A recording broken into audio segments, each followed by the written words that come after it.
at, even though a lot of times life in this season feels a little misaligned, how aligned you are. You came together and created humans, or you came together as a partnership for a reason. And so you will be reminded of your shared values. That's kind of like the bigger, like that could be something you do as just like a fun exercise every so often or just once.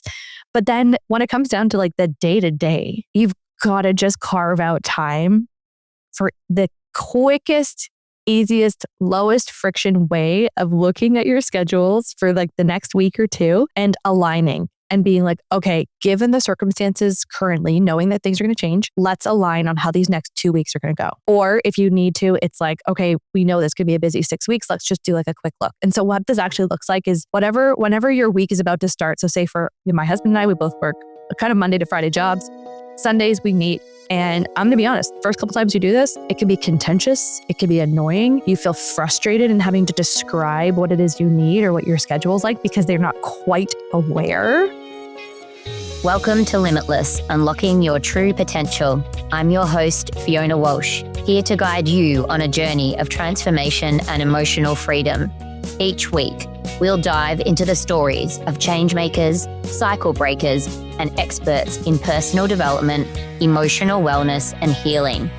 Together, we'll uncover what holds us back and discover the tools to step boldly into a life of purpose and possibility.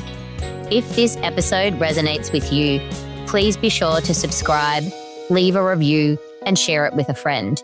Let's amplify these stories and create a ripple effect of impact. Your limitless life starts now. Welcome to Limitless. Today, I'm joined by Andrea Barr. She's a career coach, speaker, podcast host, and mum of two. Andrea's story is one of bold pivots. She started in the fast-paced world of advertising, chasing the kind of success many of us were taught to want. But something didn't feel right. So she left and she stepped into the world of coaching, a space where she not only found her purpose, but a career that feels truly aligned. Since then, she's helped other parents do exactly the same, cut through the chaos, get clear on what actually matters, and build a career that fits their life and not the other way around. She brings a grounded, honest perspective to the real challenges of working parenthood. Now, I first saw Andrea speak on a panel here in Vancouver, and we quickly realized we're neighbors, like literally, we live around the corner from each other in Deep Cove in North Vancouver. And her family is at the same preschool that my kids went to before school. And as we chatted, we also learned that we're both passionate, probably obsessed with how humans adapt to change. So today, we're going to dive into what it really looks like to rewrite the rules of work and family and build a life that actually feels good on the inside. Andrea, I'm so glad you're here today on Limitless. Thank you so much for having me. Can you write my website? That was lovely. That was so nice. Thank you. Of course. All right. Can you take us back to a time in your life where you realized, I can't keep going on this way? What was happening? Take us back, and what changes did you have to go through? Yes, there's a story. There's a story here. So it was just before the pandemic, about a year before. I'd been married to my husband for, I think at that point, we'll call it like 5 years or so. And we always knew he has a congenital heart defect. So he had some surgeries when he was younger. He's followed by a congenital heart clinic. And it's just always been front of mind. Even when we were dating, I'd go to his cardiac appointments and things like that. So this has always been part of our story. And we knew he would eventually need a tune-up, for lack of a better word. So one tune-up turned into 3 because there was a few things they had to fix before this big surgery happened. So he got the big surgery. It was really scary. It was the hardest thing I'd ever gone through, and we got through it. And then the pandemic hit, and we were like, okay, wow, we got through this. Now we're in this. He was still recovering. You don't just recover, in a couple of weeks from 3 heart surgeries.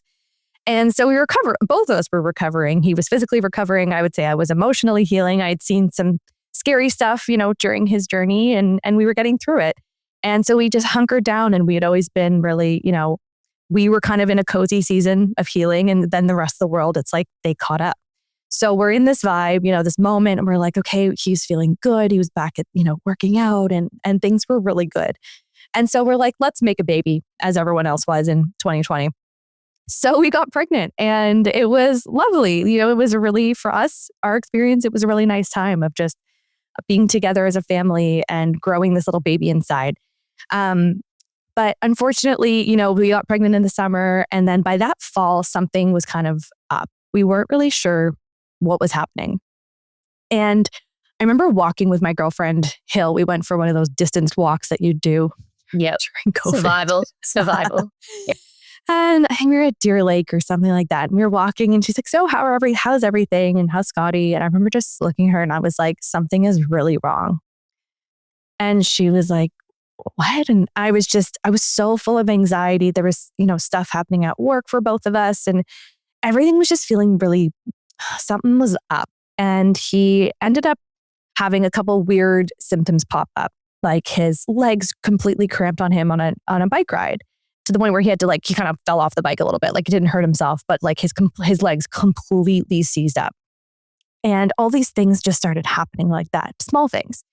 So he went in for this. This is kind of crazy.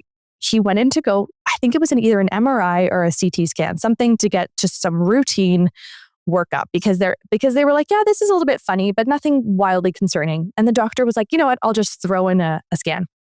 So Scotty woke up one morning and was like, shit, I had that scan this morning. And he gets a call right away from the clinic or from the hospital, St. Paul's. And they were like, it was actually the technician himself who was supposed to do a scan. The person was like, hey, are you coming? And he's like, I am so sorry. I live in North Van. Like, I can't, I'm not going to be there for an hour or so. And the guy was like, you know what? The tech, he's like, I think I can fit you in this afternoon.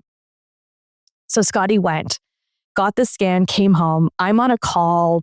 I don't know what I'm doing. Something, COVID related when I'm at my corporate job still. And he gets a call and they're like, you have to come check into Emerge immediately. Like, something is very, very wrong.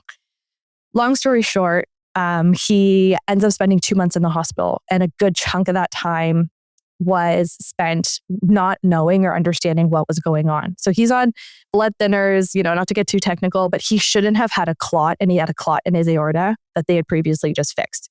So nothing made sense. So what really had happened is he had a fungal infection in his aortic graft that they had just created for him a year before. Fungal infections grow really slowly. So boom, it was presenting as a really, really bad infection. And that was starting to really mess with his heart. So he's in the hospital. We have no idea what's going on. They're basically sending blood work and getting opinions from the States. And it was just wild. There was a rotation. I was there every single day. I'm at this point 7 months pregnant. And there's a rotation of doctors coming in with troops and troops of students because this was such a wild case. This doesn't happen. 1 in a million. And so, that was rock bottom number one. He ended up needing to get this surgery where they were making up what they were doing, making up everything. And we're kind of doing that moment of we decided to, anyways, I'm just going to get into details that aren't even necessary. But, we were having really hard conversations and having moments of comforting one another. And he's going into the surgery that they were like, this is extraordinarily risky. And so I don't want to say what we were thinking, but it was kind of we didn't know what was going to happen. I was 7 months pregnant.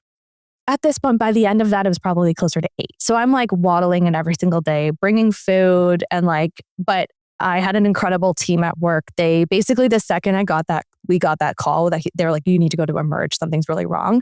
I didn't work again after that. I went on my maternity leave, and that was such a saving grace. So I bring this up because that was relative to what we had experienced to date. The first set of surgeries was probably, for us, that was the most traumatic thing. Then this was the most traumatic thing. And he gets through that, and a lot happened in that time, and it was still terrifying. He got out 10 days before my daughter was born and makes it home, which was incredible. He's a shell of a human being. We all are.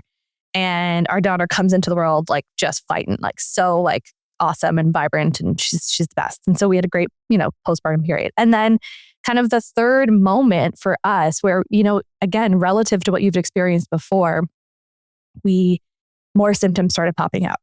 Different symptoms this time. He couldn't breathe. Great. Looking up at the sky being like, what the fuck now? This is insane. And He ended up needing a tracheostomy. So, again, not going to get into like what the medical reasons for that there's a nerve that helps to like open and close the vocal cords, and his was paralyzed.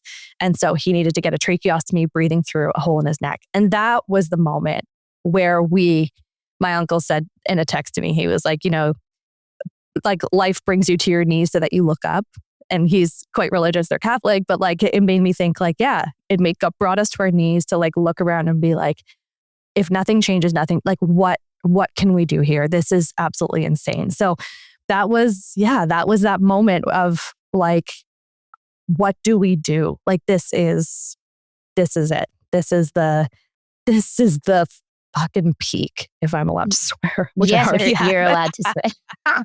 Sorry, not the peak, the pit. Yeah, oh my I was going to God. say like the darkest night of the soul. Well, it's interesting because you were like, you probably thought you'd already hit it. And then you went down one level. Yep. And your nervous system creates capacity, as we know. But then you got knocked down at the third level, which is particularly also for you in postpartum. There's all this other stuff going on because of the hormones, and just like learning to be a mum is not the easiest thing that anyone goes through. No. And I kind of remember, like, it made me remember, because this is a remembering. This was not a learning. Like, we know this. We know not to judge our experiences, to be like, this is the hardest thing I will ever go through. And this is the hardest thing anybody has ever gone through. That was the third time was the moment where I was like, oh, okay. That was a little wink to be like, just, it is what it is, right? It's neither here nor there. It just is. And that was a big mindset shift that I had to really learn. Yeah. Did you learn it in that moment? I remember walking, as you do when you have a newborn, you're walking all the time. And it was like the spring at this point. So it was nice. And just walking around doing laps as our daughter was sleeping, because she wouldn't sleep in her, crib at that point. And I had this loop in my head, and I just kept saying to myself, if nothing changes, nothing changes. If nothing changes, nothing changes. And I don't know where that came from. And I just kept being like, we're stuck. We're stuck in this vortex, and something's got to change. And that was the moment to be like, okay, enough. Like, we've got to make some changes. And so, first step for me was I got a hold of a private clinic, a private family practice to get a new doctor. And him and I both signed on, and we were like, we need a team. Like, we need a tribe, if you will, of people to support us in this from a healthcare perspective.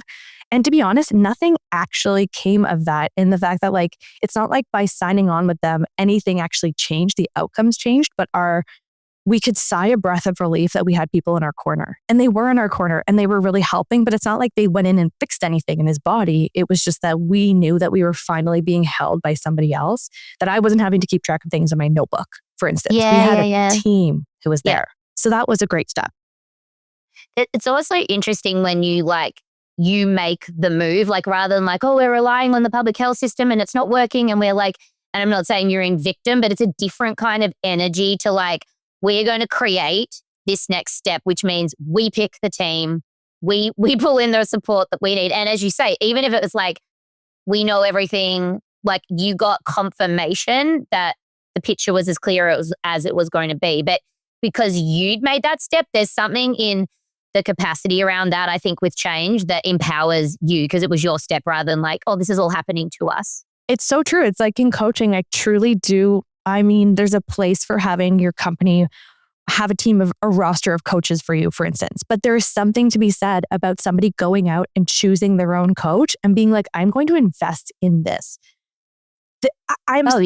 Right? I mean, I wish that everybody could have their coaching reimbursed and paid for, but I think that there's magic in that. You're right. You're making it happen with your own two hands. You're clicking the buttons and booking the Calendly and whatever, and you're forking over the money, and you're like, okay, I'm investing in this.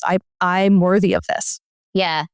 Yeah. It's interesting because I went from leadership coaching to more like life and transformation coaching, which means everyone I work with is paying out of their own pocket. Yep. And a lot of them are doing it at 6 o'clock in the morning with me before their kids get up for the day, before they go to work, because it isn't work-based coaching. And I'm like, this is you saying yes to the future you, because you're like, paying, creating time, doing all that, and you're moving mountains to make this happen. Yes. You will be successful because you're saying yes to yourself. Exactly. Yeah. Exactly. And another moment for us in that, like on the life side, was we had so few opportunities to change what was going on. Like there was very few choices. Like it wasn't like we were shopping around for a surgeon. Like this was the guy. Like there's probably one in Vancouver that could do it. I mean, this is one in Canada. This is one in North America. He had one colleague in the States he was conferring with because this is like the aorta guy, right? So, and he saved his life. But once it got to the trach, it's such a small thing, but there was more options. And we had a situation where the surgeon that we were working with at first, we were so beat down and she just didn't have that emotional intelligence, care. I know I can make a million excuses for her, but we just didn't jive. She wasn't our person. And we were so far below our own rock bottom that I was like, okay, we actually have a choice here. She's not the only one. It's not like she's the one. And so we got a second opinion. And that was the first time we had even had the opportunity to do that, because in the other situations, like it futile, right? Like it just wasn't a thing. So we did. And like, yeah, not that much better, but like a different energy that we were like, okay, like this feels better. And so we started making moves like that. We also started joking that like for us, everything was like a take two. It was like he had this first 3 rounds of surgeries and it was like, oh, take 2, like let's do it again. And that kept happening. It was like we went to this new clinic and he got assigned this new family doctor and he had an intake with the person. He's like, this isn't my person. So he vocalized that in a respectful way and got a new doctor who now sees our whole family and she's amazing. So, so it's like also being like willing to do that, willing to be like, you don't have to take the first pass. Like you can advocate for yourself where it's possible because there's not always going to be a choice. But when you have choice, take it. Yeah. And oh my God. And the lesson in that as well around like trying when you don't know where you're going. Yes. Just trying at one step, even if that step is oh no, I don't want that. Getting a no is more information and has moved you further forward than sitting that one step back around like, I'm not going to move until I know what I want to do, because like 10 no's has given you way more data than not moving at all. So I feel like sometimes people are like, oh, I didn't make it and that didn't work and I didn't like it. I'm like, no's are just as important as yeses. 100% agree. Yeah, that's so cool. And so when your husband was going through this, how was your like inner world? Like what was going through your mind? Like what emotions were coming up? What was it like for you? Yeah, it was horrendous. It was horrendous. It was the most I've ever cried. I'm really not a crier. It was the darkest I've ever felt. But there was something about having a baby in my belly.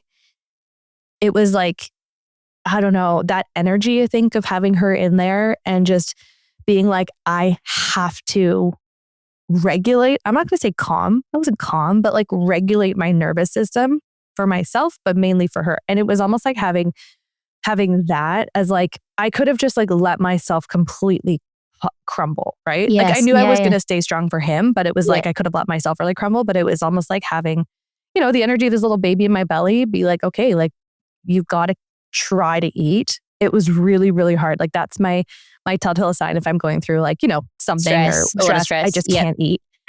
So, but I had to try, right? So it was like toast. It was like a bowl of Cheerios. It was anything. I was seeing a beautiful therapist who I describe her as chicken soup. She was just that hug you needed. She would give me the permission to be like, distract as much as you want. There's like this, I was thinking about this conversation before and I was thinking about like, what was it that helped? And it wasn't the Instagram posts that are like, here are the things you need to do in a day to be well. Because when you're in that moment, if anyone listening has like been in that moment, God, I hope you haven't. But like when you've been in that moment, you're laughing at those posts because you're like, drink 3 liters of water and like work out for an hour or 2 a day. It's like, ha ha ha. Like that's not reality when you're in the pits. In it. Yeah. But what I was really thankful for was having come from the world of professional personal development, being a coach. I had started to have like a resource kit that I'd been building up. And these are small, little tiny pebbles of resources I'm talking. I know that I like going for a walk. And God, I know that's like such a eye roll. But like for me, that was helpful, like getting outside, going for a walk. My mom was like, oh my goodness, like I had placenta previa too. So I had to be really careful to not induce labor. Like there was so much happening. And she was like, oh my goodness, be careful. Like it's so hilly where you live. And I was like, no, like I really feel like this is a good thing. So like, that was a tool.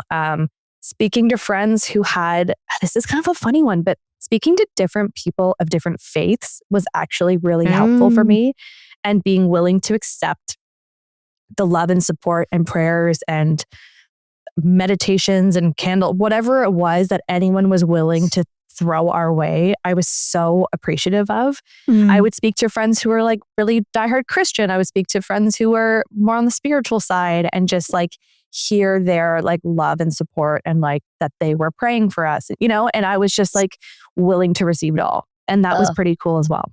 Yeah, that's so beautiful. I love that.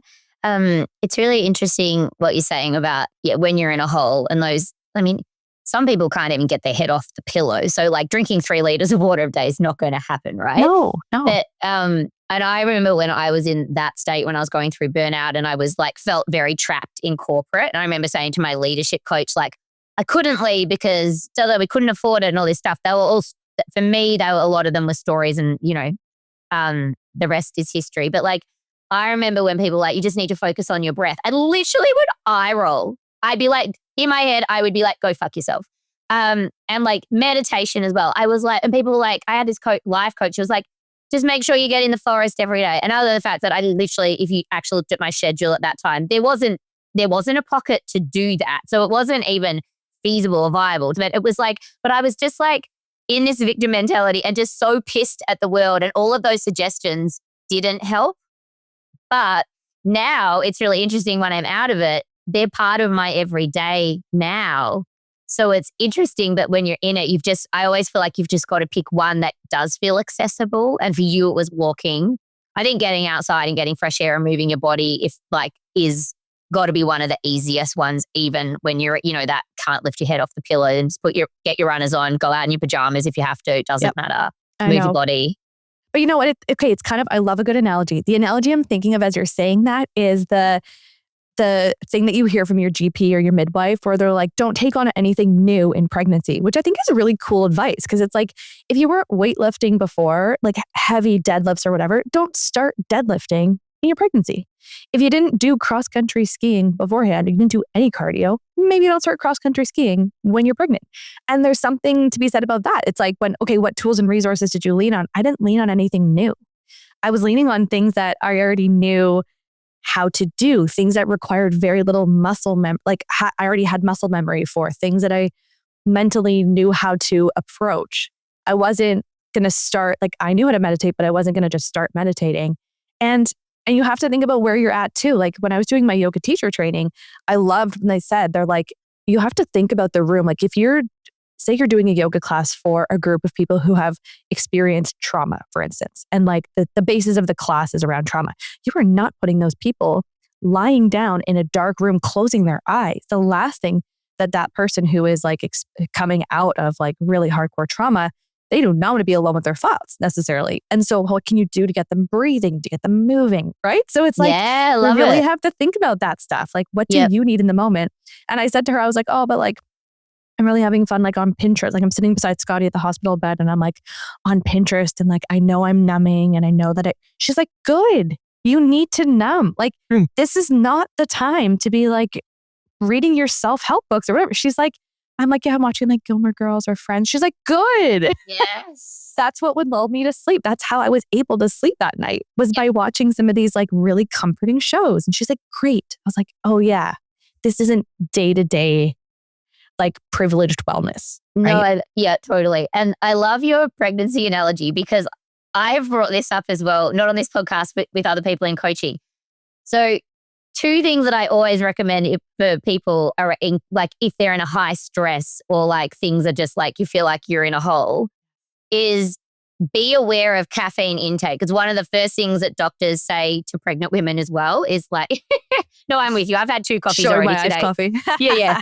But, No, it's like, true. It's true. caffeine, like if you're, Yeah. when I was in a real, probably like 18 months ago when I had a really challenging period with one of my kids in particular. And in the morning I was having coffee and I like stopped having coffee because I realized I was having coffee on an empty stomach. And then I was like, trying to get them to school. And I was like, oh, I'm like literally pouring petrol or gas on my fire. So that was one tip. And the other one is alcohol. Like there's a reason, like, and I know that's, but we're coming into summer here. So it's like rosé for days for many people. But I'm like, alcohol as well. If you're in a hard time, like alcohol, it like we think like, oh, it's good because it numbs you at night and you think, oh, it helps me sleep better. But all of the research is saying that it as much as we think it might help us, it doesn't help. So like, they're 2 things that I learned in pregnancy that I'm like, I'm more aware of now that I, have been through that, are like, there may not be my best choices when I'm going through a difficult time.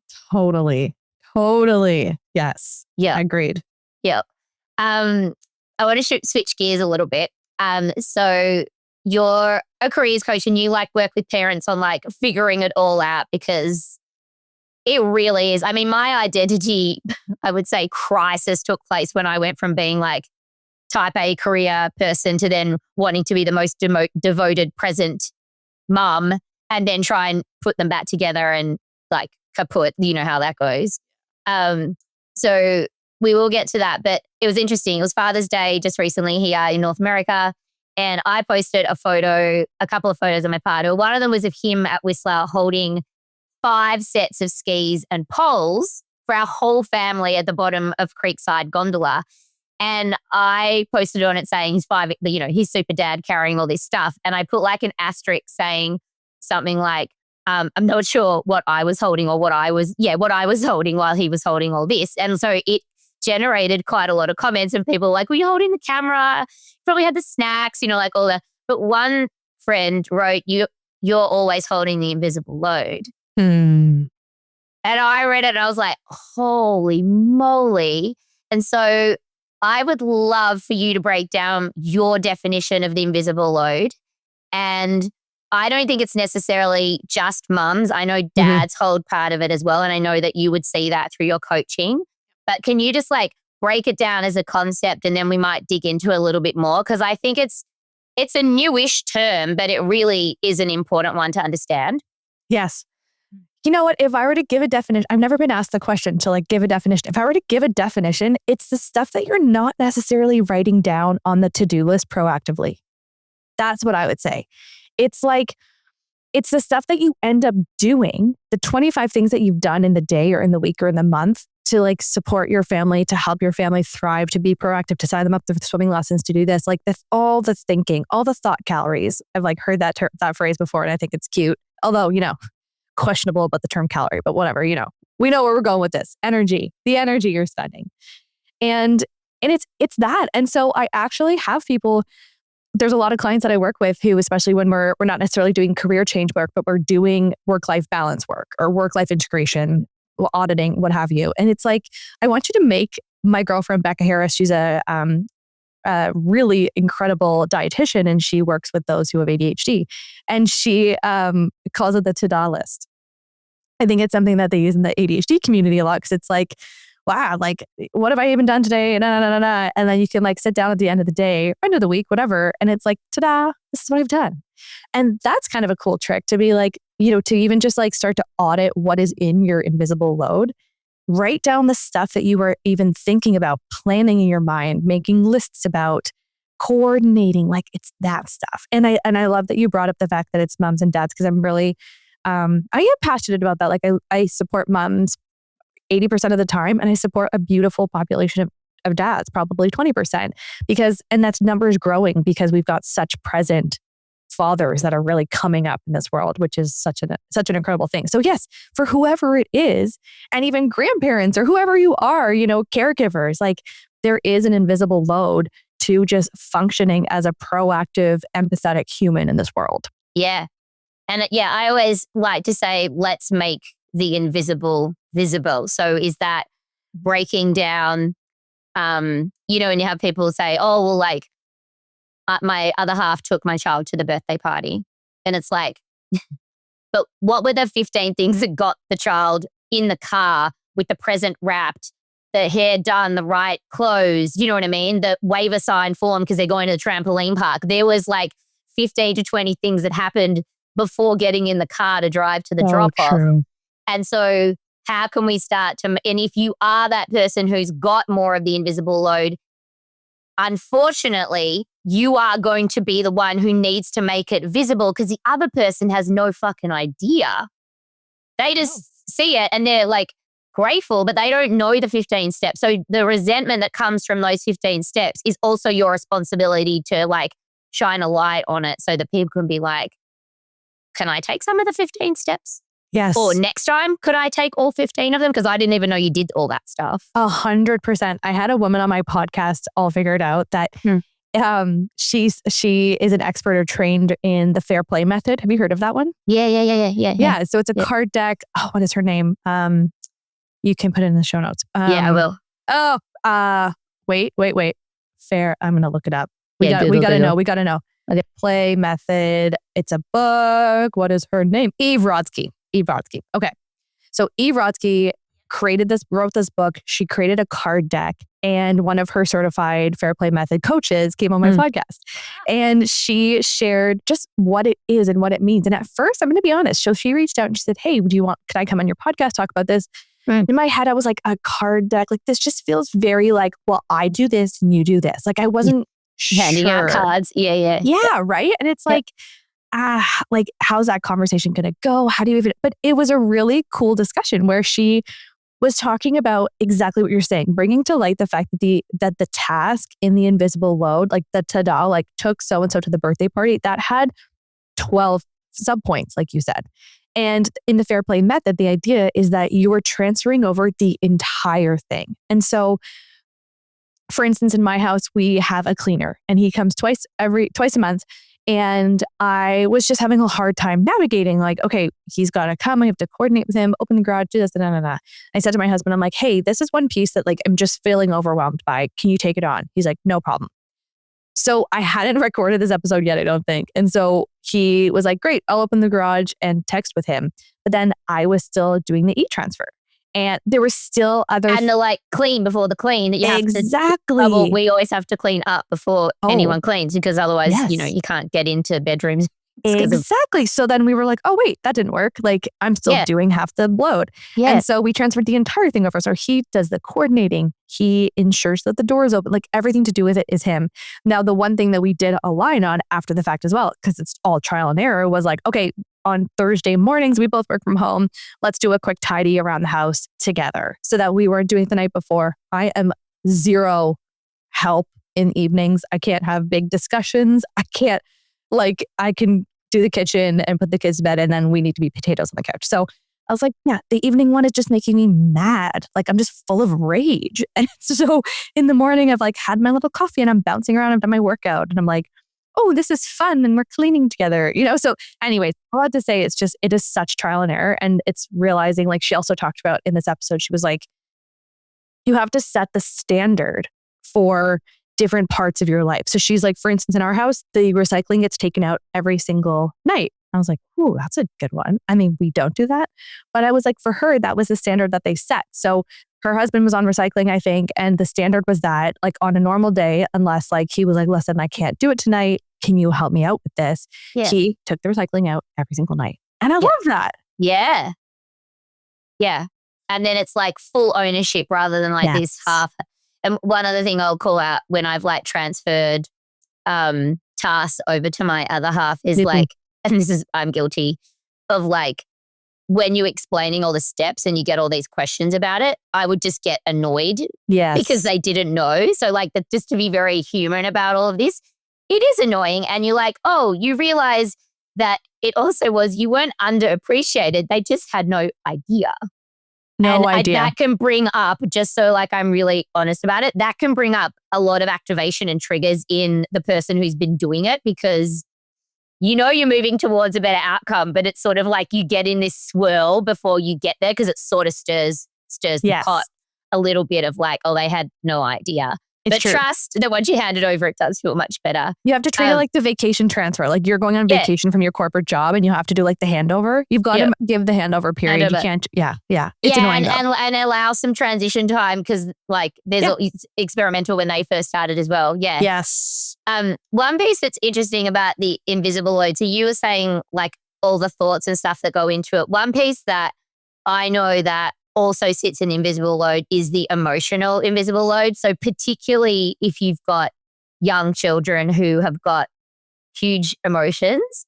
I've got like neurodiversity in my kids, so they can just like, and so I think as well, like if there's a primary carer who's holding a lot of emotional bandwidth for children, that also takes a toll on the primary carer's emotional like regulation and all those things as well. So just to be like aware of that and whether or not you can share some of that. You can't always, because quite often their safe person is one person. But if you are that person, really get clear on how much time that takes and how you feel during those interactions and afterwards so that you're looking after yourself as well. Mm-hmm. Mm-hmm. It's so true. And if you think about it like the card deck, like this like fair play method, it's not an equal stack of decks, right? Like for my husband, I would say from a chore or like household perspective, I think his list is a lot bigger. I do the food, but he does like the recycling, the garbage, laundry, stuff that actually takes, I think, technically quite a bit more time.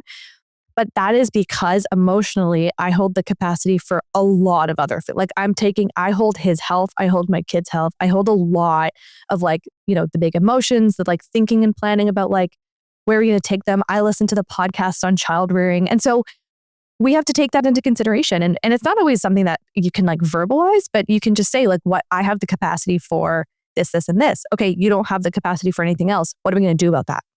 What can we eliminate? What can we delegate? What can we reduce? You got to really think about like start to get creative, but you have to give yourself that, think of those as cards. Think of that emotional, thinking time and planning and worrying. Like those are cards in your deck.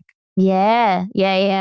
And it's really interesting because I know that in most of my friends and also like clients and stuff, the mum still did most of the paternity leave. Like the dads may have done a couple of months or a few weeks but quite often the mum was around as well. And so I think that one of the things that I underestimated was that because you did all that work and you took it all on, when you went back to work, you tended to hold a lot of it because if you hadn't planned the transition and the cards, you sort of just you maybe farmed off a few pieces and delegated a few bits out, but then you're like in it, relearning your job at work. And there's usually been a lot of change in 12 or 18 months, however long you've had off.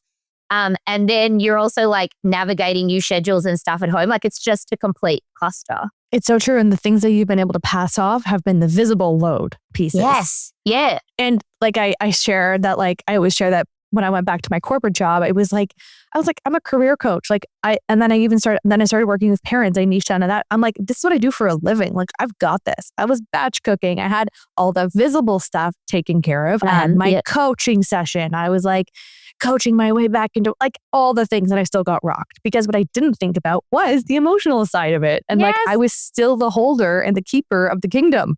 Yes. Oh, so interesting. So interesting.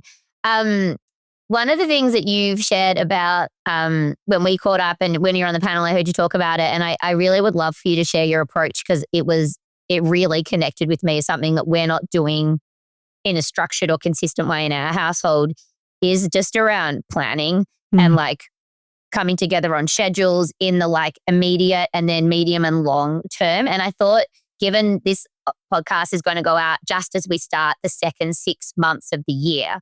So I was wondering, could you share how you usually coach your parents through like just coming together and coordinating plans and logistics so that it's seamless and it's like done and dusted and then you don't need to like have it as, like having that heated conversation on Thursday morning where you both realize that you've got a meeting that is at school pickup time and someone's got to go to ballet and gym and you're like, so to avoid those moments. Yes, it's so real. And it's like, and again, I'm not perfect. No, I know. And we forget, we don't do it. I would say if we walk it back to the before you go to your partner and the before you like come together and like the meeting of minds and the meeting of schedules and you have like, and I'm going to I'll walk you through that as well because it's one of my favorite easiest tricks. But going before that is, regardless of who I'm working with, I'm always like, what is your ideal schedule? I love starting there. I have a freebie. Your audience can download it if they want. It's truly just this like very bare bones Google Doc. And it is fillable. So you duplicate it and you can go in and you can use it as many times as you want, make a copy, and you can go in and just, you have fun with it. And you can look at your ideal day, your ideal week, your ideal month, your ideal quarter, and your ideal year. And so you pick your poison. You do it. Some people, you got the people who are like, I'm going to do every single one. Some people are like, oh, I want to do my quarter. Cause like my rhythms and my family and myself, my work kind of move in a quarterly fashion, whatever it is. So you pick your time frame and you look at it and you're like, hey, what do I ideally want? And you could do it in two ways. One could be if you're in a season of change and you're really wanting to make like some big changes, and say you want to have like a different work structure and you're like really throwing everything at the wall and seeing what sticks. Then you can go crazy. Do like ideal. What is your absolute dream? And then you could do, what is the ideal in this season? So based on the conditions, if nothing else changes, how would I actually want this week to go? So the fact that like baseball's on Saturdays and this is here, those are things that like, if you're not going to change anything, keep those. So put those in, but all the things that like can't move. And then how everything else where there is choice, how do you ideally want that week to go?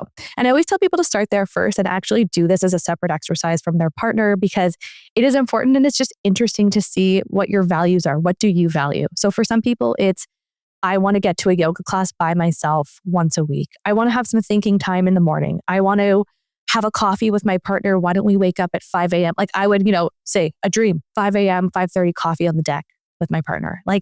But then you can do it separately and then you can come together and you'll be really surprised. I actually do work with couples sometimes, and you'll be so surprised at, even though a lot of times life in this season feels a little misaligned, how aligned you are. You came together and created humans, or you came together as a partnership for a reason. And so you will be reminded of your shared values. And so that's kind of like the bigger, like that could be something you do as just like a fun exercise every so often or just once. But then when it comes down to like the day to day, you've got to just carve out time for the quickest, easiest, lowest friction way of looking at your schedules for like the next week or two and aligning and being like, okay, given the circumstances currently, knowing that things are going to change, let's align on how these next 2 weeks are going to go. Or if you need to, it's like, okay, we know this could be a busy 6 weeks. Let's just do like a quick look. And so what this actually looks like is whenever your week is about to start. So say for my husband and I, we both work kind of Monday to Friday jobs. Sundays we meet. And I'm going to be honest, first couple times you do this, it can be contentious. It can be annoying. You feel frustrated in having to describe what it is you need or what your schedule is like because they're not quite aware. Yeah.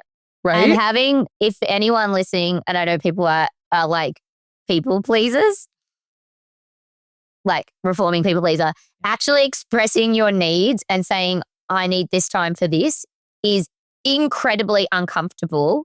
And so you're right, that the first few will be crunchy and hard and just like stay with it. And like you said before, if you're anything like the two of us, don't do it at 8:30 on a Sunday night when you're absolutely fried and crispy and not capable of having a conversation like this. Do it at like, midday or something, when put a show on for your kids. Exactly. And like do it when you're both fresh and not out of juice. It is so true. Like the ideal, I feel like maybe this is before kids. This is what I preached, but like we used to do takeout on Thursday nights. We would do takeout and admin. We called it. Love it. I don't know what it was. There was a phase of life where maybe we were like buying a house and like finished our wedding, whatever. There was a lot of like admin stuff that we were constantly tackling, which is very resonates with today. But we did Thursday nights.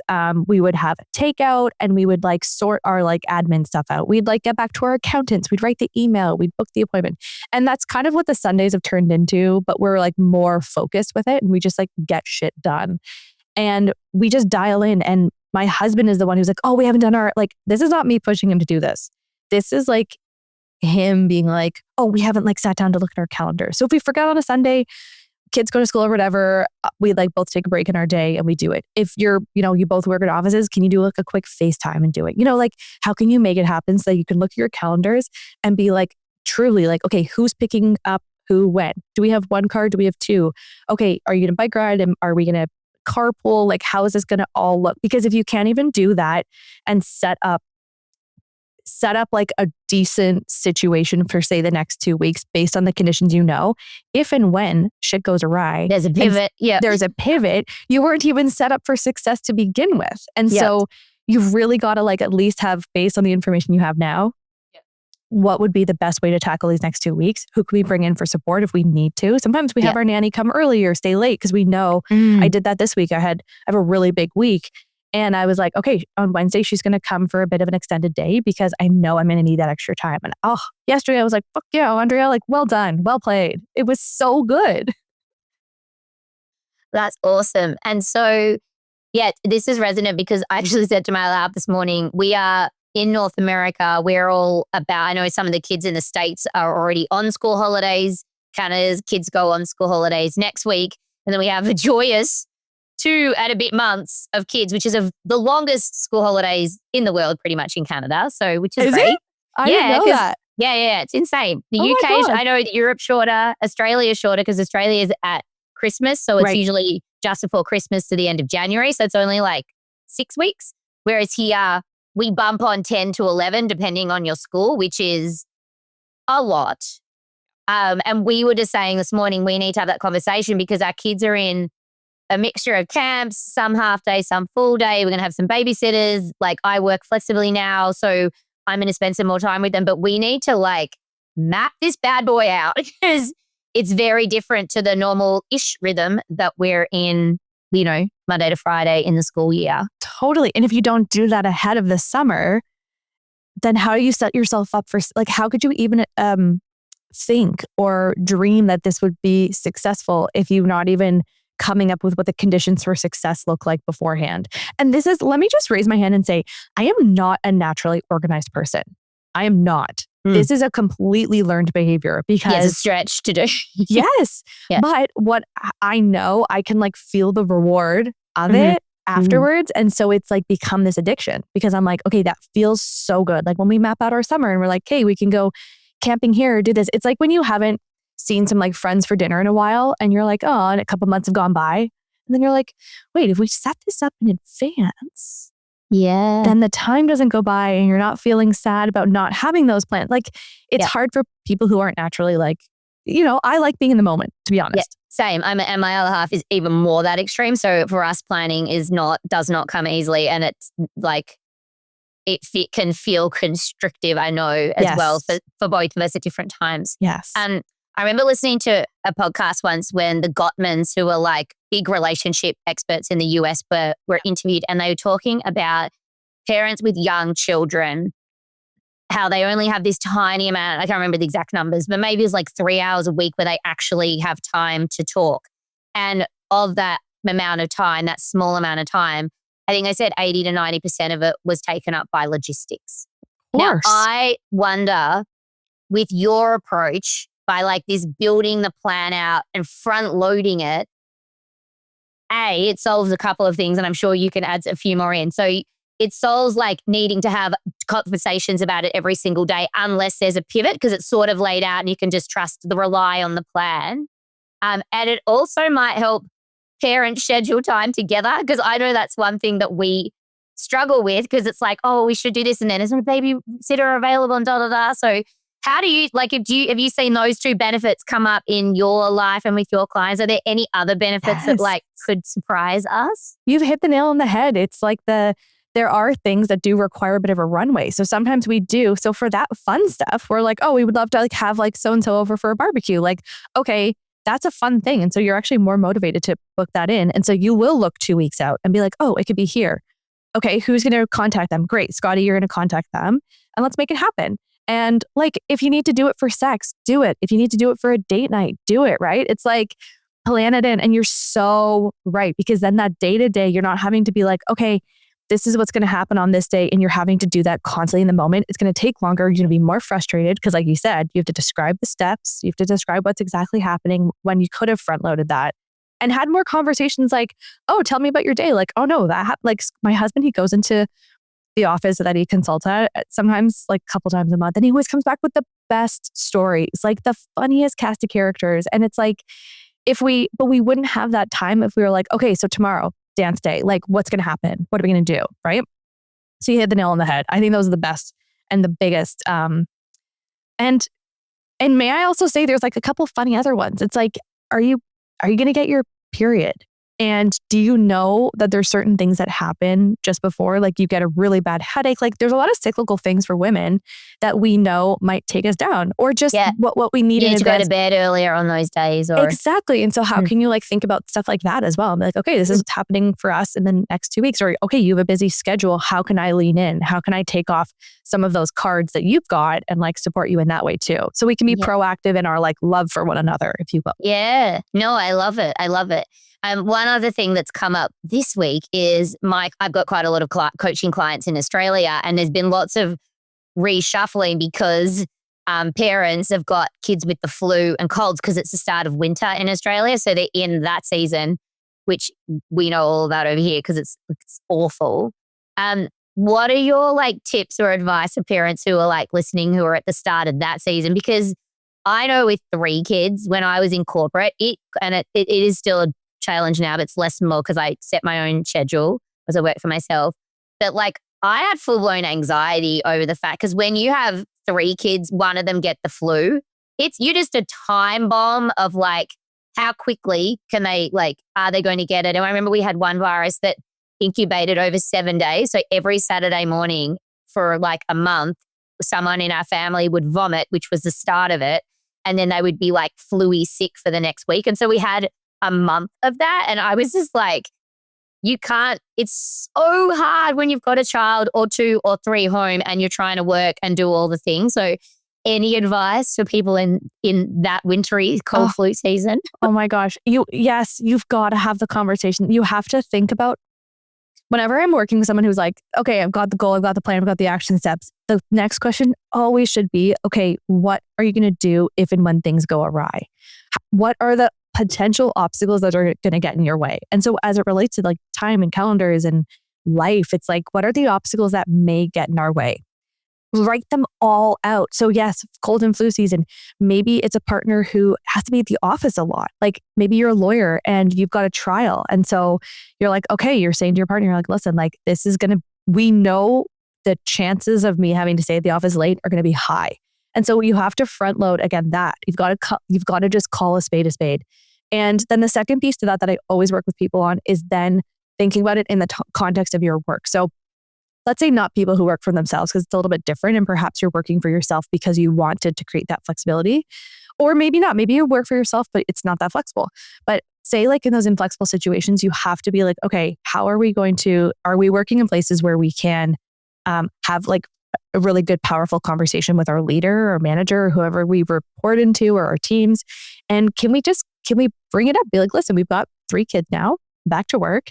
And I just want to have a conversation about what's going to happen. So my husband and I, or my partner and I, are going to be sharing that load. So just so you know, if and when that happens, here's what I think that I'm prepared to do. And can I keep you posted? And how can we work together? And so it's front loading that conversation too. And I think that's such a cool and respectful way to do it versus being like, sorry, I can't come in today. Like, no. And managers, like, they know, if you've got young kids, they know that's going to happen. But can you get ahead of it? Can you be like, okay, like now we all have laptops because COVID like has made everyone be able to remote work. We know that some people can't remote work. And so, really looking at your schedules with your partner to say, okay, who has the more flexible job? What if you're a surgeon and it's like, the heart surgery is not going to happen? Okay, then that's a big conversation. And if the other person is also inflexible, maybe that's a bigger conversation.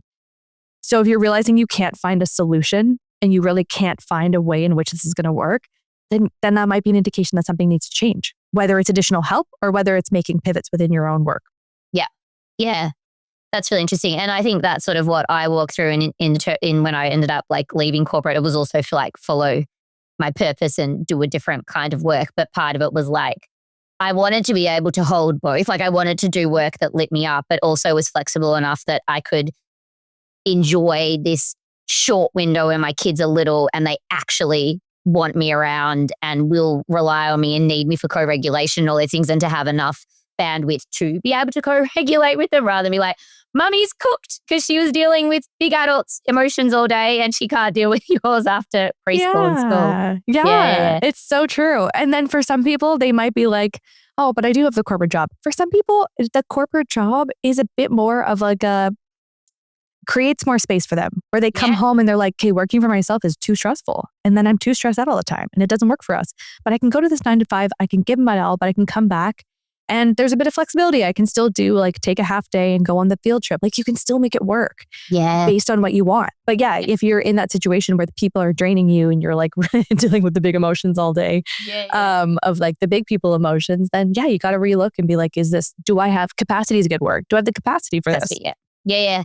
And I also really encourage people to have the conversation with their boss, because I think sometimes we have it with ourselves and we come to conclusions and then your boss might surprise you.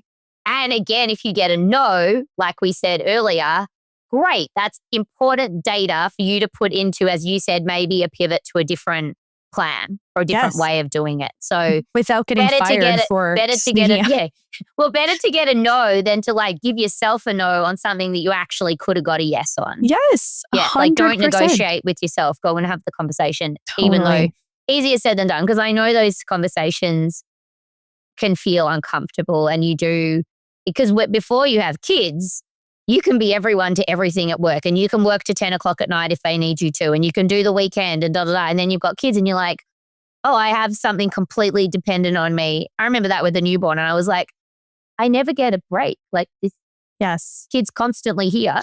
You're here. And I was like, I hadn't quite realized that, and I know lots of parents have that. They're like, they're never going. No, not until they're 18. I know. There's a book called A Beautiful Constraint by Adam Morgan and Mark Barden. And I'll put it in the show notes. Yeah, the idea around it is just around when you've got a container or constraint in a sandbox. There's those studies that have been done where you put kids in a room and you make the room this big, like a really, really big room. They kind of congregate into one area. You make the room smaller, or like the sandbox smaller, and they take up more space. And so I think that that's like a nice way. Perhaps this is more like toxic positivity, but I don't care.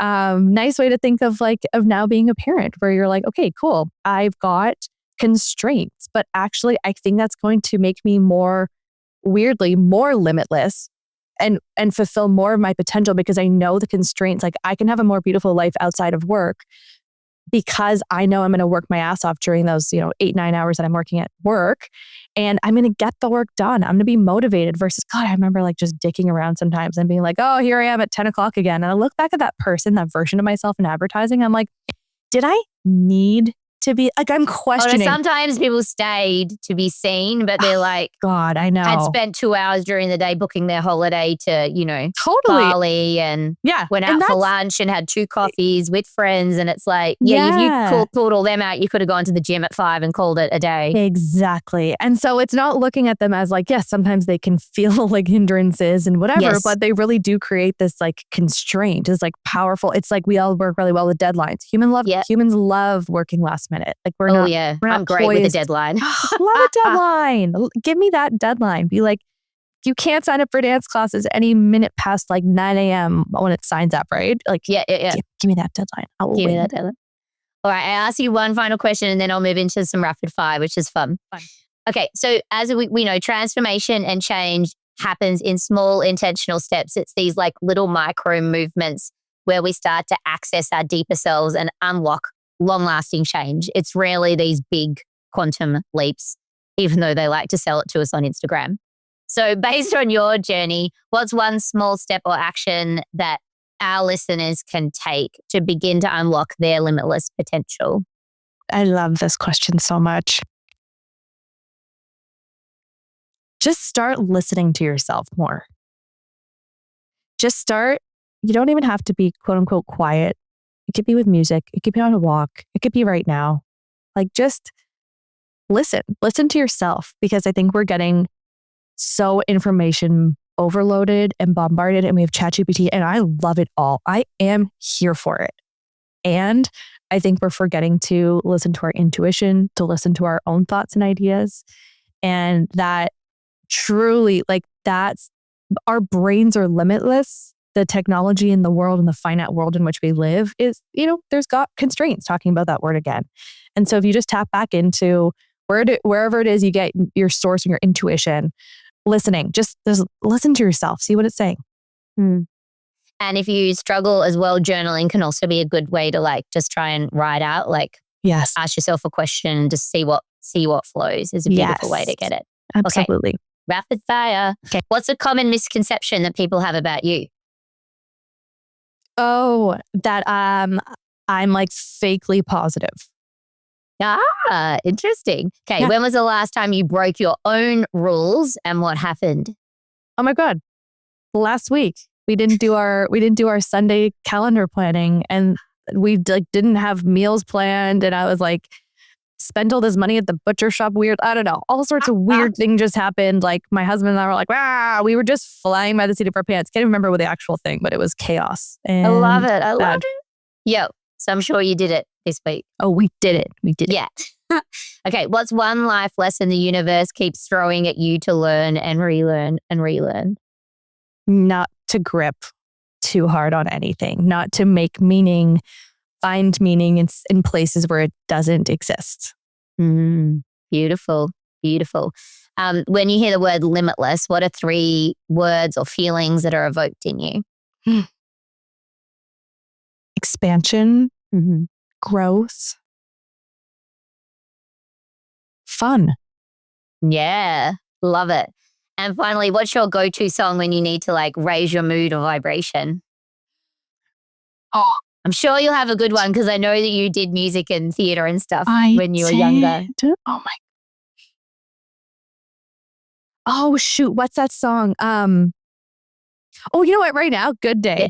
What's Oh that? yeah. Yeah, that's a poppy one. I like day. Yeah. That's a good one. I love it. That's not my necessarily go-to, but this week it keeps coming on, and I'm like, yeah. My daughter and I keep just like rocking out in the car to it. You totally feel that song, don't you? Yeah. Feel it in your bones. Yes. All right. Well, thank you so much for coming on today. It's been such a beautiful conversation and really practical as well. So I know that we've covered a lot of ground, and I know everyone's going to have so many takeaways. So thank you for coming on and sharing your wisdom with my community. Thank you so much for having me. It's been such a pleasure. You're a wonderful interviewer. Thanks, love.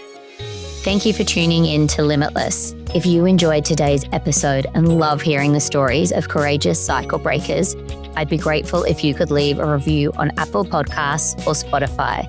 Your feedback not only helps others discover the show, but it also amplifies our mission to unlock emotional freedom and true potential. Every review makes a difference in helping more people embrace their limitless life.